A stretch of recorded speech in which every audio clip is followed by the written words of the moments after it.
নমস্কার বন্ধুরা, সীমার রান্নাঘর। আমি আজকে রান্না করব পাঁপড় দিয়ে আলু পটলের তরকারি। কড়া বসালাম, সর্ষের তেল দিলাম, পাঁপড় দিলাম, ভেজে নিলাম। পাঁপড়গুলো তুলে নিলাম, পটলগুলো তেলে দিলাম, লাল করে ভেজে তুলে নিলাম। আলুগুলো ভেজে নিলাম, পাঁচফোড়ন দিলাম, আগে থেকে ভেজে রাখা পটলগুলো দিয়ে দিলাম।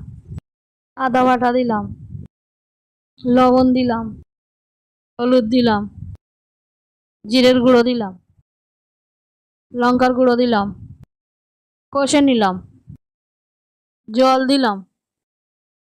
ফুটে উঠলে চিনি দিলাম, আগে থেকে ভেজে রাখা পাঁপড়গুলো দিয়ে দিলাম। কিছুক্ষণ ফুটিয়ে নিলাম, ঘি দিলাম, গরম মশলা দিলাম, নামিয়ে দিলাম। আমার রান্নাটা ভালো লাগলে লাইক, সাবস্ক্রাইব, কমেন্ট, শেয়ার করুন। ফ্যান্টাস্টিক।